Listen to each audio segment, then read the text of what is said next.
Hello there, dear listener. We hope you're enjoying this lovely discussion. If you're not already aware, this show is part of a podcast network called KWAZ Radio. A Pan-African Nationalist and Garveyite network come to showcasing the rich and varied thoughts of African people. We have an exciting lineup of shows that we think you'll enjoy, including the Bitter Medicine Podcast. I think black people require too much buy-in. Like, we constantly have to sell black people on things that are beneficial to black people. The Pro-Black Perspective Podcast. I'm fearful that our people are not really studying how to get ahead, and we're kind of, continually staying behind. The Harsh Reality Podcast. To me, it don't matter. I think people so dumbed down, it wouldn't matter what you reveal to them. They still are in the matrix. They in the simulation. They're going to keep doing what they did. They lemmings. So to me, it don't matter. The Learning Curve Podcast. Sexual access has never given you economic empowerment. The only person who has ever been economically empowered by a sexual relationship is the wasp and his woman. The Cathedral Cheek Show. When we start rising up to fight for our own, I guarantee you they'll stop doing what they're doing. I guarantee you they would have let their brother go. They was waiting to see what black folks were going to do. Brother Bakari Podcast. Black people love to claim folks that hate them, right? They are slave masters, and they are ashamed of who they really are. The Forecast Radio. Like, if you pray to the same deity as, like, your enemy, and that God blesses your enemy more than you may want to reconsider who you're praying to, And Tanzan, African Mind. Africans generally are welcoming of everyone. Sometimes, to my consternation, I think that they should be less, welcoming. If you love our podcast network, we would be grateful if you could rate and review us on Apple Podcasts. Follow us on social media, like and subscribe to our YouTube channel, and check out our website at www.kwazradio.com for more information. Thank you for tuning in. And now, back to the program. Peace, fam. Welcome to the Pro-Black Perspective on KWAZ Radio. It's good to be back. I'm not 100% sure. I'm not 100% sure what's going on, how good the internet is.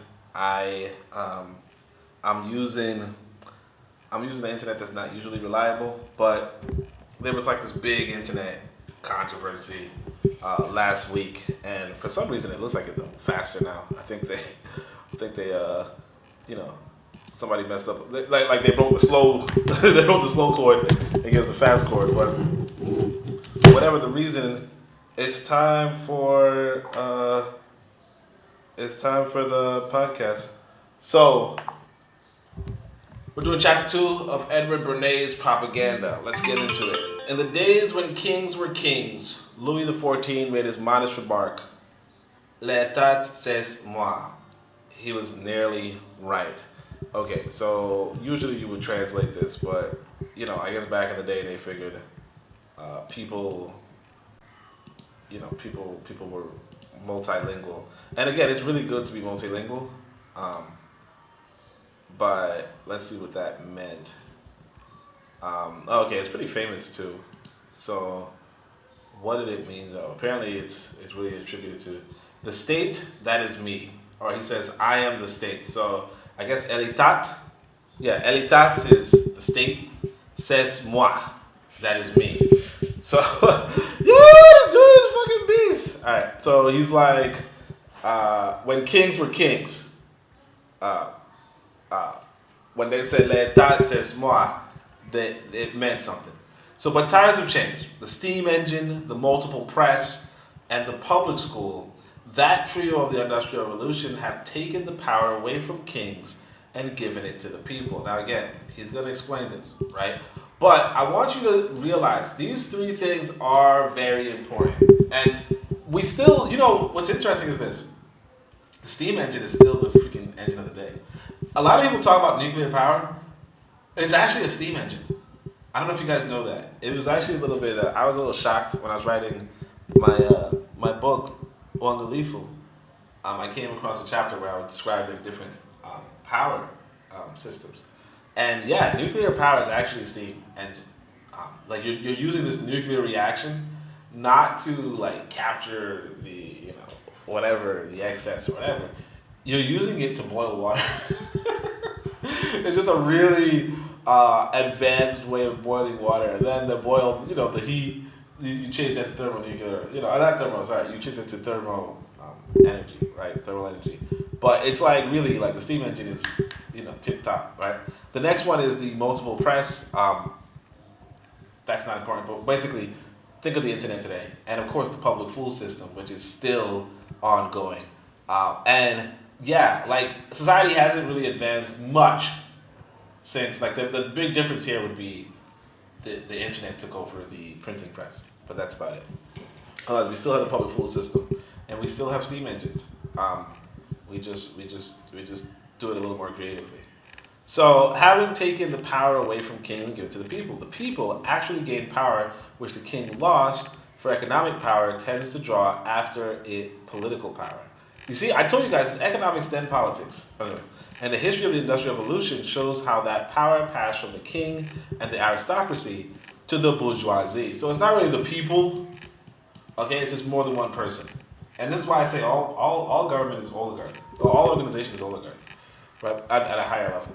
So the king and the aristocracy to the bourgeoisie. Universal suffrage and universal schooling reinforced this tendency, and at last even the bourgeoisie stood in fear of the common people, for the masses promised to become king. So I guess he's saying school and suffrage, like everybody can vote, everybody can school. Today, however, a reaction has set in. So he's like, look, maybe at one point people had power, maybe, but there's a reaction, there's a pushback. So let's go. The minority has discovered a powerful help in influencing the majorities. It has been found possible so to mold the mind of the masses that they will throw their newly gained strength in the desired direction. In the present structure of society, this practice is inevitable. Whatever of social importance is done today, whether in politics, finance, manufacture, agriculture, charity, education, or other fields, must be done with the help of propaganda. Propaganda is the executive arm of the invisible government. Universal literacy was supposed to educate the common man to control his environment. Once he could read and write, he would have a mind fit to rule. So ran the democratic doctrine. But instead of a mind, universal literacy has given him rubber stamps. Rubber stamps inked with advertising slogans, with editorials, with published scientific data. Okay? With the trivialities of the tabloids and the platitudes of history, but quite innocent of original thought. So, again, when you talk about, oh man, these people don't even read, these people aren't even, blah, blah, blah. This is not a phenomenon unique to your community. This is a phenomenon that goes back 100 years, at least, because this guy's talking about it like he knows us. Like he has Twitter. We fall for the okie doke. We fall for the propaganda. Now, some people are going to say, look, I don't fall for the propaganda. Okay, some people don't. But most of us fall for the propaganda, right? Each man's rubber stamps are the duplicates of millions of others, so that when those millions are exposed to the same stimuli, all receive identical imprints. It may seem an exaggeration to say that the American public gets most of its ideas in this wholesale fashion. The mechanism by which ideas are disseminated on a large scale is propaganda, in the broad sense of an organized effort to spread a particular belief or doctrine. An organized effort to spread a particular belief or doctrine. I'm aware that the word propaganda carries to many minds an unpleasant connotation. Yet whether in any instance propaganda is good or bad depends upon the merit of the cause urged and the correctness of the information published. You see? It might have a negative propaganda, but what is the cause that it's urging, and what's the correctness of the information? In itself, the word propaganda has certain technical meanings which, like most things in this world, are neither good nor bad, but custom makes them so. I find the word defined in Funk and Wagnall's dictionary in 4 ways. So I was going to point out that some people always point out, why you use the word like you say, what we need to do is we need to get some propaganda. And then people say, well, that's actually a Christian Roman church, blah, blah, blah. So apparently he's going to talk about it right here. So he says, 1, a society of cardinals, the overseers of foreign missions. Okay? So the people that made you a freaking Christian were the propaganda, Also, the College of the Propaganda at Rome, founded by Pope Urban VIII in 1627 for the education of missionary priests. Sacred College de Propaganda Fide. Okay? Number 2, hence any institution or scheme for propagating a doctrine or system. See, these white people organize propagating their Christianity. 3, efforts directed systematically towards the gaining of public support for an opinion or a course of action, and for the principles advanced by a propaganda. The Scientific American in recent issues pleads for the restoration to respectable usage of that final word propaganda. There is no word in the English language, it says, whose meaning has been so sadly distorted as the word propaganda. The change took place mainly during the late war when the term took on a decidedly sinister complexion.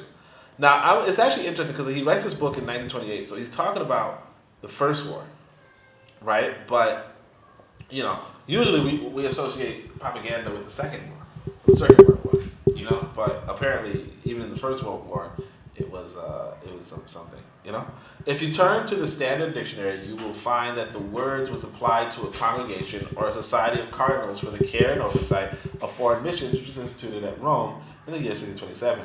It was applied also to the College of the Propaganda at Rome that was formed by Pope Urban VIII for the education of the missionary priests. Hence, in later years, the word came to be applied to any institution or scheme for propagating a doctrine or system. Judged by this definition, we can see that in its true sense, propaganda is a perfectly legitimate form of human activity. Any society, whether it be social, religious, or political, which is possessed of certain beliefs and sets out to make them known, either by the spoken or written word, is practicing propaganda. Truth is mighty and must prevail, and if any body of men believe that they have discovered a valuable truth, it is not merely their privilege, but their duty to disseminate that truth. If they realize, as they quickly must, that this spreading of the truth can be done upon a large scale and effectively only by organized effort, they'll make use of the press and the platform as the best means to give it wide circulation. And I want to reread this, but we're going to just finish this paragraph because I don't like to stop while I'm in a paragraph. But propaganda becomes vicious, reprehensive, only when its authors consciously and deliberately disseminate what they know to be lies, or when they aim at effects which they know to be prejudicial to the common good. So this is what's fascinating. This man is saying, if you're a man, right? So I write this book, Uangalifu, okay? Brother Bakari's here. Peace, Brother Bakari. I got 5 people listening, which is a record, honestly, this early. But I got 0 likes. Isn't that crazy? But anyway, look, what he's saying here is really something that we have to listen to. He says, if any body of men, right, if you're a man and you believe that you have discovered a valuable truth, it's not only a privilege, but your duty to disseminate that truth. If you realize, as you quickly must, that the spreading of your truth can be done upon a large scale and will be effective only by an organized effort, then make use of the press and the platform as the best means to give it a wide circulation. Now, obviously, this is what he's alleging the Christians did. The Christians said, we have a truth. Jesus Jesus was a God who lived on earth, and then he died, but he's coming back, and only people who can go to heaven are those who who submit to him as their Lord, right? They believe. Now he's saying these cardinals believe that was the truth. Now, whether they believe that was the truth, I don't know. It's possible they did believe it was the truth because they went to school and they were raised on that, even though it's nonsense. They were raised on it, and it was at a time which was much less technically advanced, right? So yeah, maybe they believed it. 1627, maybe they believed it.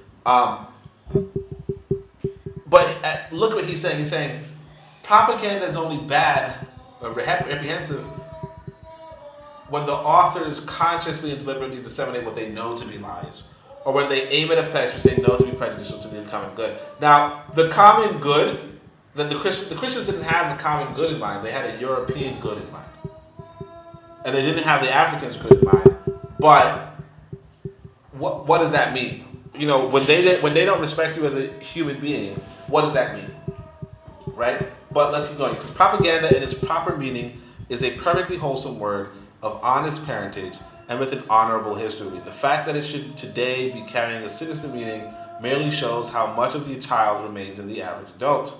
A group of citizens write and talk in favor of a certain course of action in some debatable question, believing that it is promoting the best interests of the community. Propaganda. Not a bit of it. Just a plain, forceful statement of truth. But let another group of citizens expressing opposing views, and they are promptly labeled with the sinister name of propaganda. You know? So he's like, if you promote a good, you promote the best interest of the community, they don't call you propaganda. But if you promote the exact opposite view, then they call you propaganda. And of course, that's the propaganda. You know, that's the whole thing. It's this is a bad thing. I'm not engaging in this. I'm not engaging in trying to manipulate the public, but you are trying to manipulate the public. But you accuse the other person of trying to manipulate the public. That way, people say, ew, why are you trying to manipulate me? Whereas, you know, you're trying to manipulate them anyway. So it's actually a really, it actually works in favor of the whole propaganda, honestly. So anyway, he says, what is sauce for the goose is sauce for the gander. Yo, that's crazy. Says a wise old proverb. So I only really heard this from an African American elder, who she said, what is good for the goose is good for the gander. And all of a sudden, I thought it was like an African American saying, but it could just be, you know, a wise old proverb. I mean, maybe this person didn't credit, you know, Black Americans with it, or maybe Black Americans didn't actually originate it. But it's pretty interesting to see this, because, you know, I did not expect that. So he says, let us make haste to put this fine old word back where it belongs and restore its dignified significance for the use of our children and our children's children.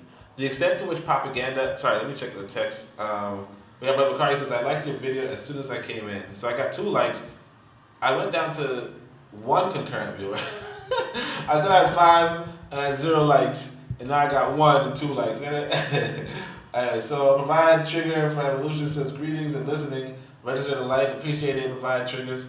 So yeah, that's pretty interesting. I should have just shut up. I should have just shut up, taken my 5. You know, I decided to speak up, and I lost. It looks like I lost. Well, now I'm at 2, but yeah. The extent to which propaganda shapes the progress of affairs about us may surprise even well-informed persons. Nevertheless, it's only necessary to look under the surface of the newspaper for a hint as to propaganda's authority over public opinion. Page 1 of the New York Times on the day these paragraphs are written contains 8 important news stories. 4 of them, or 1/2, are propaganda. The casual reader accepts them as accounts of spontaneous happenings. But are they? Here are the headlines which announce them. 12 nations, look at this, China. This is 1923. Zionism, this is so funny. Look, 12 nations warn China real reform must come before they give relief. Okay, so they're saying 12 nations warn China that real reform must come before they give relief, right? And let's just read between the lines. Basically, China wasn't doing too well in 1923, but in order to get reform, right? In order to get relief, in order to get some, financial aid, they had to do certain reforms that were pretty much opening their doors to Wazungu. Okay? This is why the Chinese, overtook, eventually Mao took over, because they were basically saying your sellouts need to be able to operate without harassment. So he says, printed reports Zionism will fail. So Brother Bakari and Black Steel were talking about Zionism yesterday, and this is another reference of Zionism. This was back in 1923, right? And again, we're still talking about Zionism today. We're still talking about China. Okay? Reality, men demand a transit inquiry. So I don't know what this means. I mean, I'm thinking it has to do with realty. Realty men demand a transit inquiry. So realty is obviously the selling and buying of houses. A transit inquiry, not sure. Maybe they're trying to get more transportation, whatever. And our living standard, highest in history, says Hoover Report. So they're saying, 1923, that their living standard is the highest in human history, which probably is not true, but it is what it is. So take them in order. The article on China explains the joint report of the Commission on Extraterritoriality in China, presenting an expedition of the powers stand in the Chinese muddle. What it says is less important than what it is. It was made public by the State Department today, with the purpose of presenting to the American public a picture of the State Department's position. Its source gives it authority, and the American public tends to accept and support the State Department view. Yeah, we were naive back then, right? Well, I shouldn't say we, because I wasn't in the country, matter of fact. But the report of Dr. Pritchett, a trustee of the Carnegie Foundation for International Peace, is an attempt to find the facts about the Jewish colony in the midst of a restless Arab world.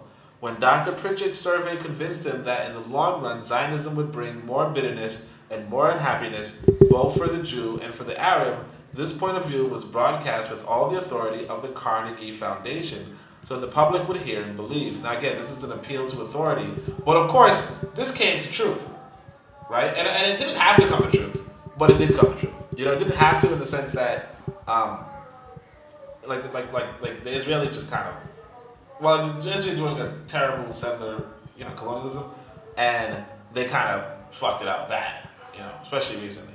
But they always fuck it up bad because they're doing settler colonialism in like the 20th century or the 21st century, which is, rare, So the statement by the president of the Real Estate Board of New York and the Secretary Hoover Report are similar attempts to influence the public toward an opinion.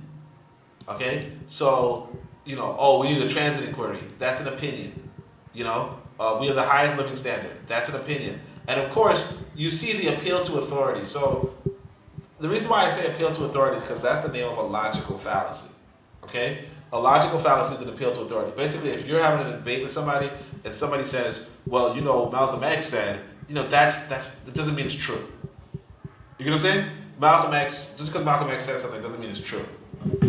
Or more realistically, they might be like, well, Muhammad or Jesus said, or Moses said, And again, just because they said it doesn't mean it's true. Now, what happens in those religious books, it is implied that because they said it is true.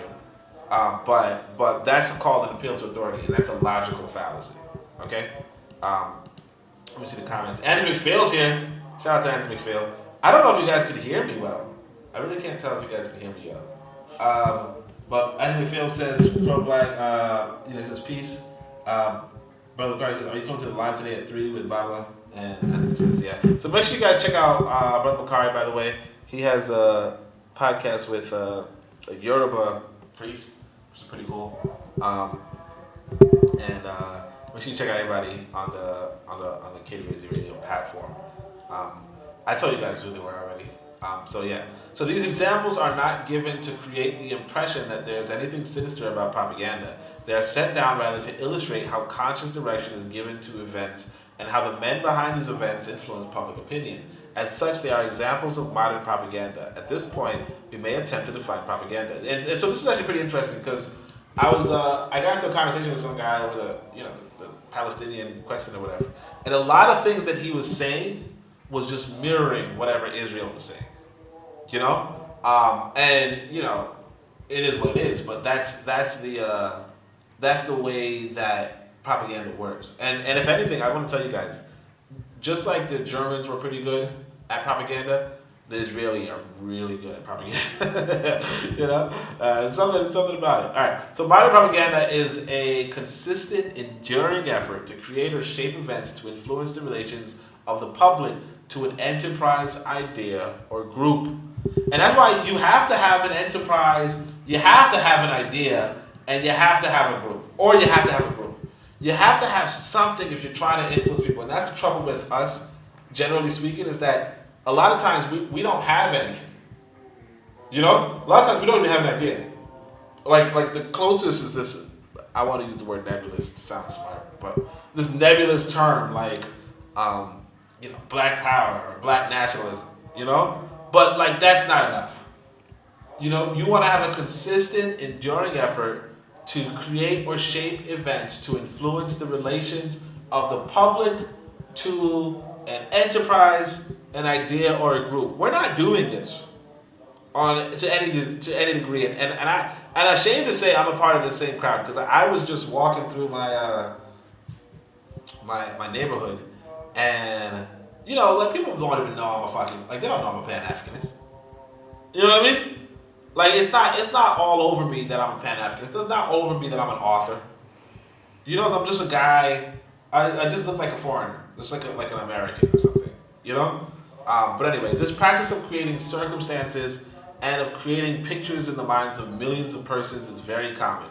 Virtually no important undertaking is now carried on without it, whether that enterprise be building a cathedral, endowing a university, marketing a moving picture, floating a large bond issue, or electing a president. Sometimes the effect on the public is created by a professional propagandist, sometimes by an amateur deputed for the job.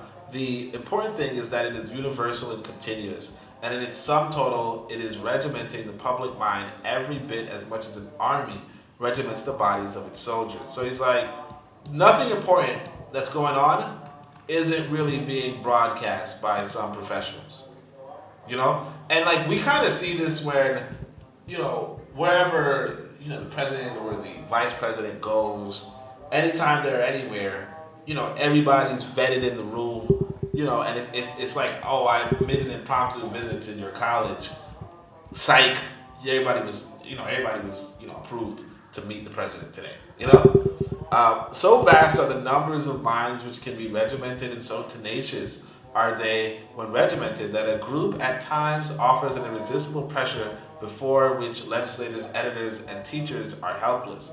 The group will cling to its stereotypes, as Walter Lippmann calls it, making of those supposedly powerful beings, the leaders of public opinion, mere bits of driftwood in the surf.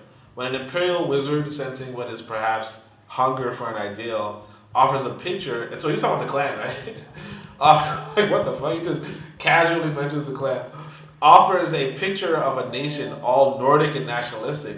The common man of the older American stock, feeling himself elbowed out of his rightful position and prosperity by the newer immigrant stocks, grasps the picture which fits in so neatly with his prejudices and makes it his own. So again, we were talking about this yesterday. Make sure you guys check out some videos. It's a really good conversation. We started the conversation talking about this guy, Jesse Peterson, and this guy is just talking that white nationalism, that white power, that the best people are the Nordics, nationalistic, the nationalistic Nordic, and the problem with America are those newer immigrants, stocks, so on and so forth. And then we're sitting there, because there's a brother named Bwana, we're sitting there, Bwana in particular, is sitting there saying he's trying to play these white folk.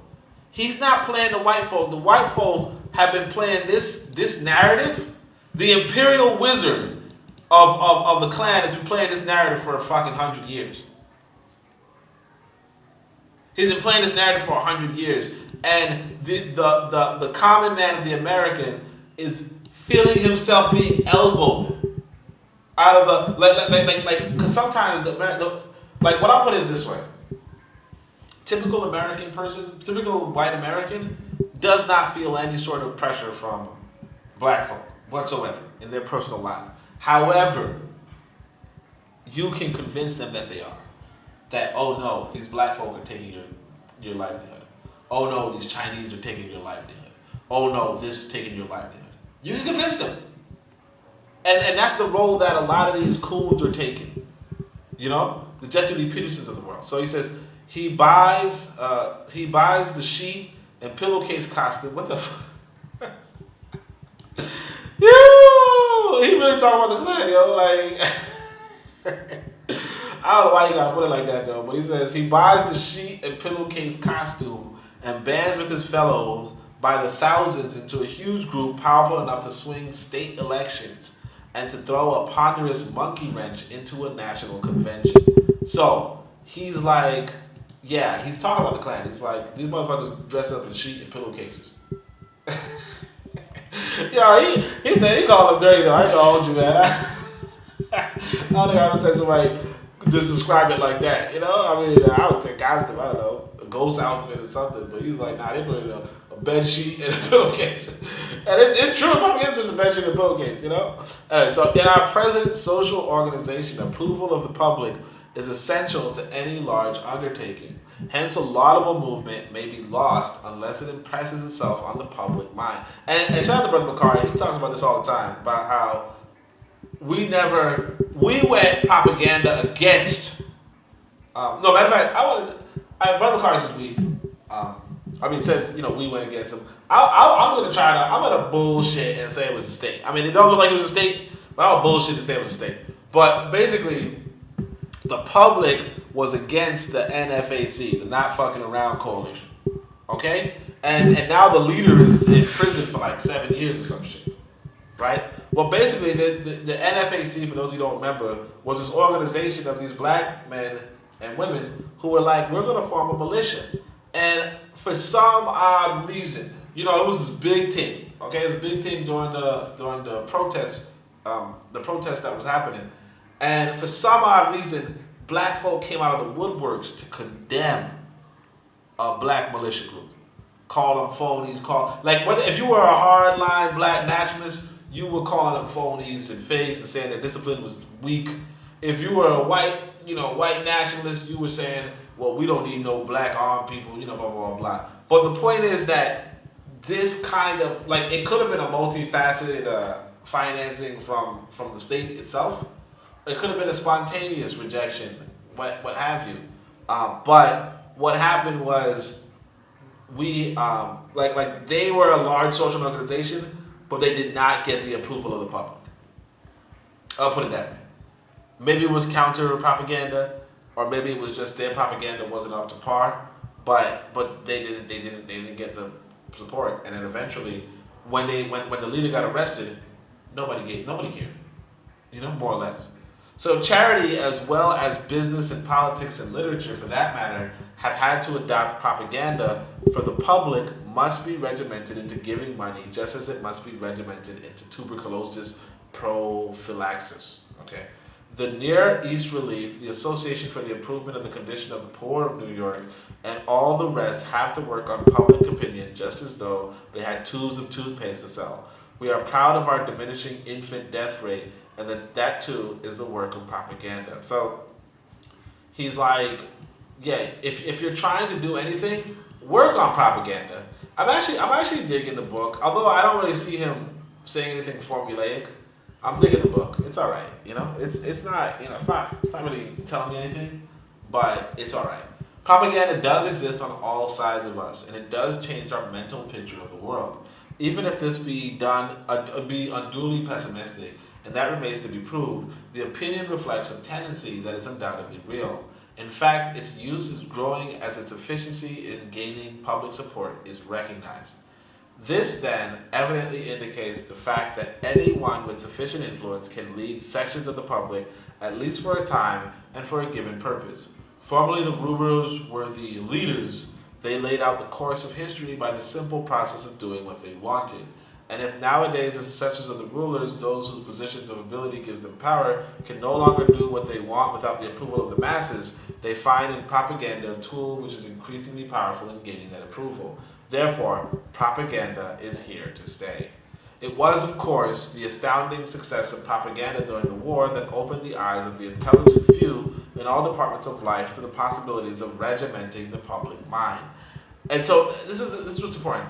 The American government, I was talking about this yesterday, the American government is probably the most efficient propaganda machine on the planet. In fact, I'm not even saying this myself. Vladimir Putin, the president of Russia right now, said he can't contest with American propaganda. Because American propaganda is just really, really developed. So in history, it seems like the American government were the master propagandists. Okay? The Nazis, the Germans followed, the Israeli followed suit. But the Americans seem to have mastered it first, honestly. So the American government and numerous patriotic agencies developed a technique which, to most persons accustomed to bidding for public acceptance, was new. They not only appealed to the individual by means of every approach, visual, graphic, and auditory, to support the national endeavor, but they also secured the cooperation of the key men in every group, persons whose mere word carried authority to hundreds or thousands or hundreds of thousands of followers. They thus automatically gained the support of fraternal, religious, commercial, patriotic, social, and local groups whose members took their opinion from their accustomed leaders and spokesmen, or from the periodical publications which they were accustomed to read and believe. At the same time, the manipulators of patriotic opinion made use of the mental cliches and the emotional habits of the public to produce mass reactions against the alleged atrocities, the terror and the tyranny of the enemy. It was only natural after the war ended that intelligent persons should ask themselves whether it was not possible to apply a similar technique to the problems of peace. And this is where you have what we see in black leadership. Okay? They create these leaders, these spokespeople for you. And you don't recognize it, but they're the spokespeople of the U.S. government. They put them inside of these fraternal, religious, commercial, patriotic, social, and local groups. You know, a lot of us, like I said, I have the fortune, well, if you call it a fortune, I have the fortune to have known of Al Sharpton for a long time. Now, I didn't personally know him a long time, but I've heard about him and how he was in the New York scene for maybe 20, 30 years before he was a big guy. He was in the radical circles. If I were a European, I would probably create an identity, like a radical identity, put them in a radical position of authority, and then have them support the state. That's what I would do. And that's what it seems like white people have been doing with these quote-unquote black spokespeople. So he says, as a matter of fact, the practice of propaganda since the war has assumed very different forms from those prevalent 20 years ago. This new technique may fairly be called the new propaganda. It takes account not merely of the individual, nor even of the mass mind alone, but also and especially of the anatomy of society with its interlocking group formations and loyalties. Again, shout out to Bakari. Bakari is telling us about the weird relationship that white folk have with black folk. And it's like, this is one of those weird relations where we have these interlocking group formations and loyalties. It sees the individual not only as a cell in the social organism, but as a cell organized into the social unit. Touch a nerve at a sensitive spot and you can get an automatic response from certain specific members of the organism. Business offers graphic examples of the effect that may be produced upon the public by interested groups such as textile manufacturers losing their markets. This problem arose not long ago when the velvet manufacturers were facing ruin because their product had long been out of fashion. Analysis showed that it was impossible to revive a velvet fashion within America. Anatomical hunt for the vital spot. Paris, obviously. But yes and no. Paris is the home of fashion. Lyons is the home of silk. The attack had to be made at the source. It was determined to substitute purpose for chance and to utilize the regular sources for fashion distribution and to influence the public from these sources. A velvet fashion service, openly supported by the manufacturers, was organized. Its first function was to establish contact with the Lyons manufacturers and the Paris couturiers to discover what they were doing to encourage them to act on behalf of velvet and to help in the proper exploitation of their wares. An intelligent Parisian was enlisted in the work. He visited Lanvin and Worth, Agnes and Patou, and others and induced them to use velvet in their gowns and hats.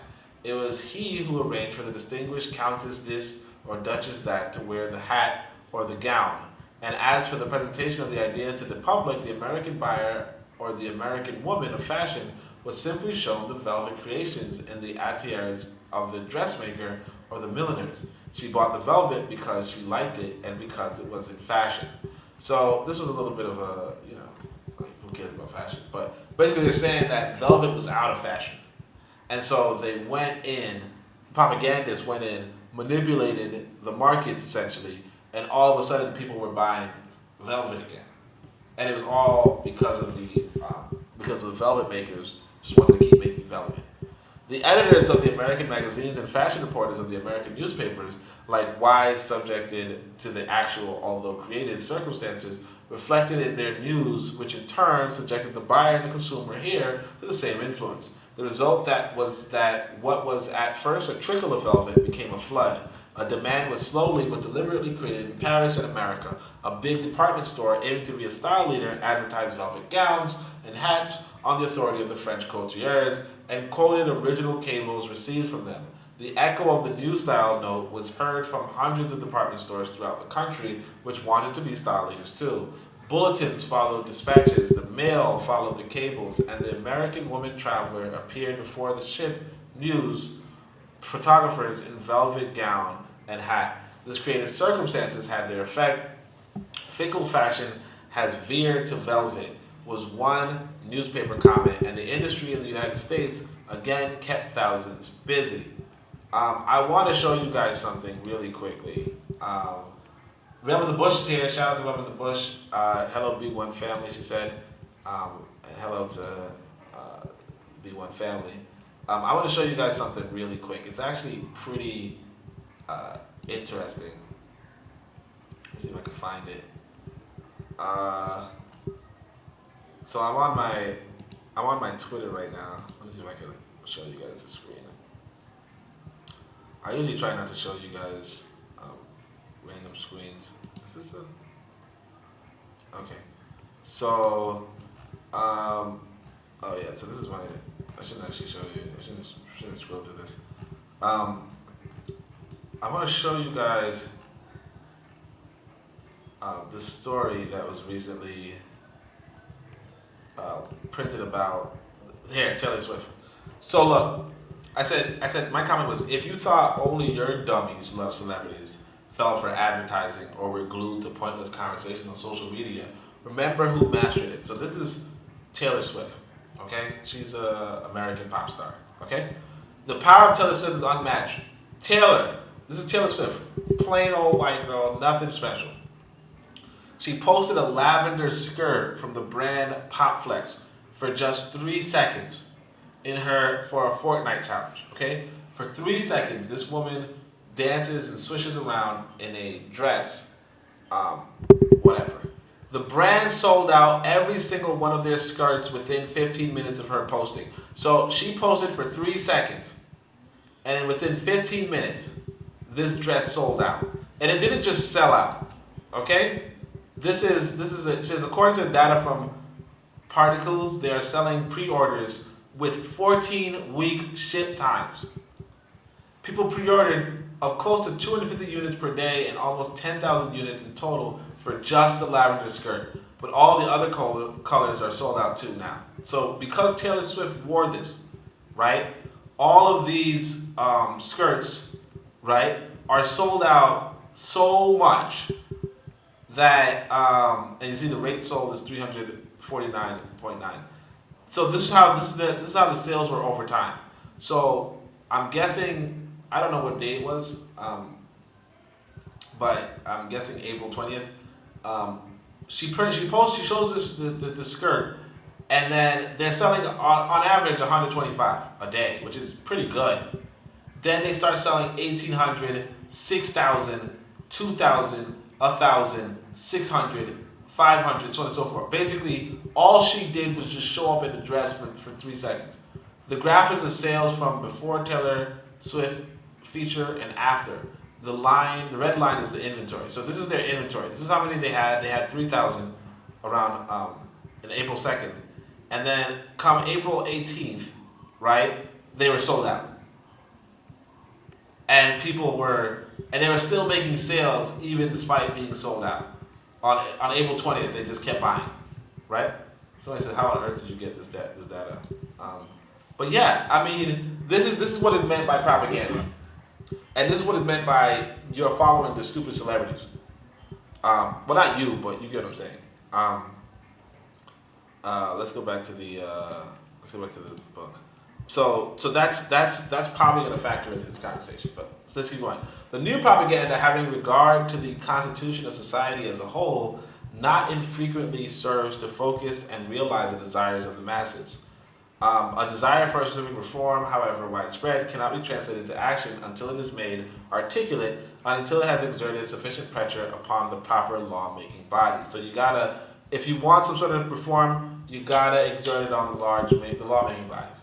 Millions of housewives may feel that manufactured food deleterious to health should be prohibited, but there is little chance that their individual desires will be translated to effective legal form unless their half-expressed demand can be organized, made vocal, and concentrated upon the state legislature or upon the federal Congress in some mode which will produce the results they desire. Whether they realize it or not, they call upon propaganda to organize and effectuate their demand. So, again, you know, this is like the campaign against high fructose corn syrup.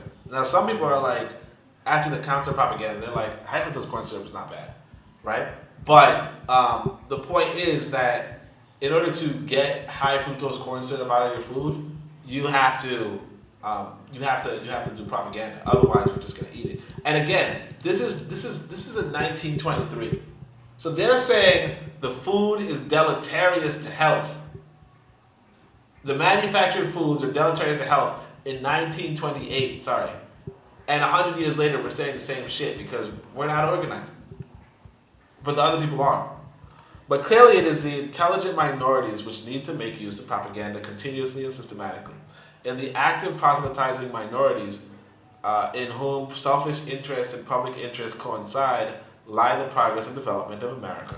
Only through the active energy of the intelligent few can the public at large become aware of and act upon new ideas. So he's like, you, an intelligent minority, you, the intelligent few, can actually change American society if you just focused on it.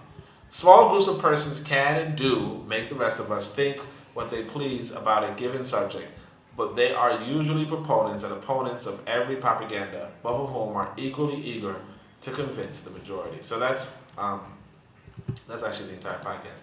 So I appreciate everybody's time. Am I podcasting? I can't even tell. But I appreciate everybody's time.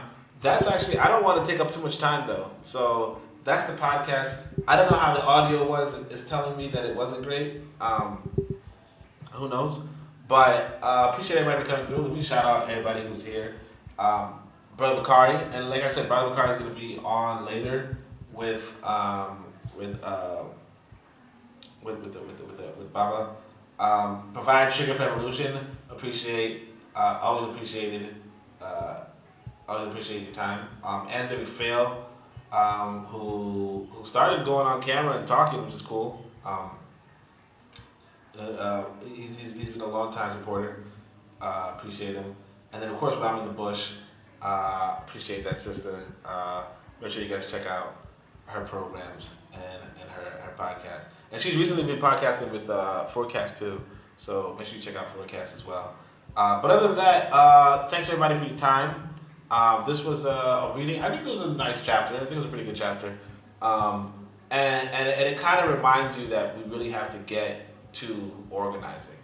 But other than that, Shem Hotep, Uncle John Seneb Neb, Amen, Ma'at.